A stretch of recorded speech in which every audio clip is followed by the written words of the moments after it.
Magandang araw po mga kawangis ko sa mga kung saan mang sulukan ng mundo. Ito ang inyong lingkod, Anton Olson. Sa mga hindi pa dyan nakasubscribe sa akin, parang awan nyo na, subscribe nyo naman ako sa, pati i-like nyo rin ang videos ko, di ba? Bago natin bigyan po ng reaksyon ng sinabi ni Rowena Gawanson, marami po siyang mga maanghang na salita na sinabi kay Bongbong Marcos regarding doon sa State of the Nation address na ang dami daw mga problema ng bayan na dapat bigyan ng atensyon. Pero ang kanyang mga sinasabi daw, parang depektibo talaga daw yung mga nangyayari sa Pilipinas daw. Masyadong dismayado siya si Rowena Gawanson sa nangyayari dito sa Pilipinas. Ito, sabay-sabay natin panoorin yung litanya ni Attorney Gawanson. Na speech ni President BBM.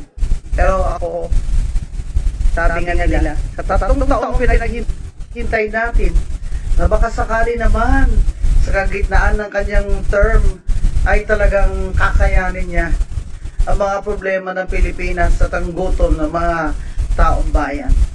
Ito po, sona niya ay dapat tinawag nating desperate state of the nation. Kasi desperate na talaga siya na makuha niya uli ang magandang loob natin. Lalo na yung mga taong bumoto sa kanya. At ang mga taong hindi man bumoto sa kanya, pero tayo umaasa na sana po ay gampanan niya ng mabuti ang kanyang mga katungkulan, lalo na i-stop niya yung corruption. Pero nung unang sona niya 3 years ago ay fresh na fresh pa siya. At hopeful naman po tayong lahat, kahit tayong mga hindi bumoto sa kanya. We wished him success, lalo na ako. Kasi nga sabi ko, baybayan ko rin po ito.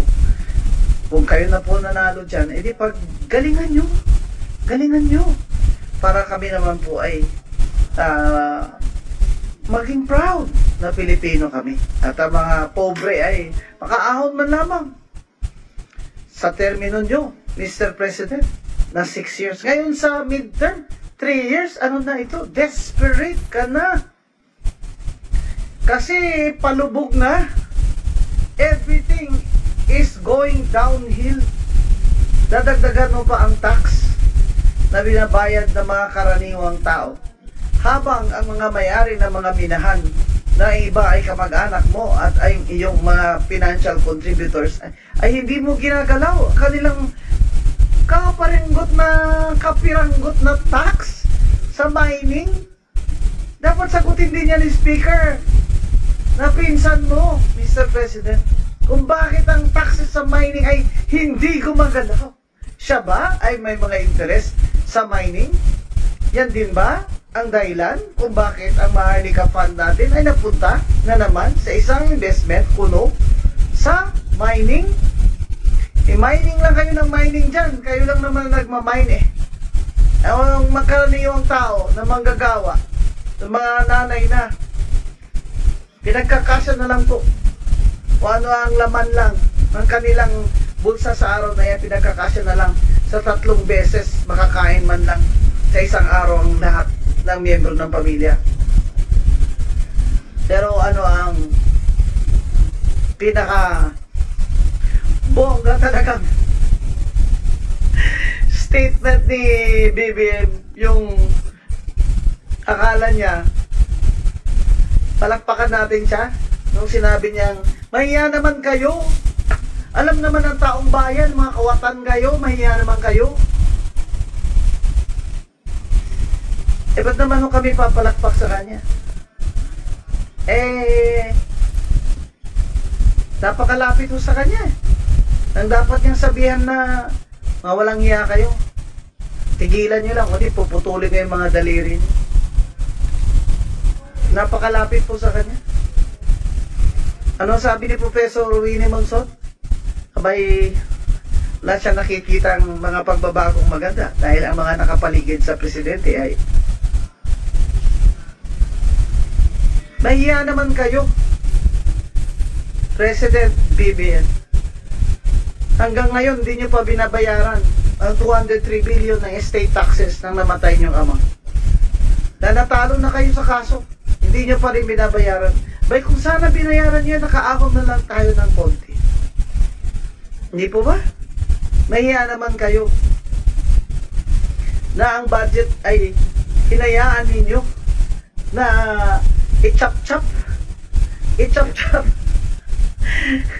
i-chop-chop ng pinsan nyo na ginawa nyo pa rin speaker ngayon. Mahiya naman po kayo. Kayo po talaga ang dapat mahiya sa mga Pilipino, sa mga karaniwang taong halos hindi na makakain. Halos maglalakad na lang po dahil wala ng pamasahe. Mahiya naman kayo. Anong pagbabago po ang ginawa niyo sa 3 taon? Cosmetic? Kumbaga. Diba? Boom! Diba? Masyadong desperado si masyadong desperado na si Bongbong Marcos sa kanyang State of the Nation address. Ang lupit ng attorney na to! Masyadong malupit siya.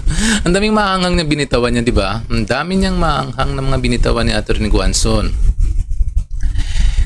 Dapat sa susunod, Guru na Guanzon, tumakbo ka ng senador. Siguro isa rin ako na bubuto sa iyo sa katapang. Ayan ang kailangan sa iyo sa katapangan dito sa sa Pilipinas, dapat mga ganyan.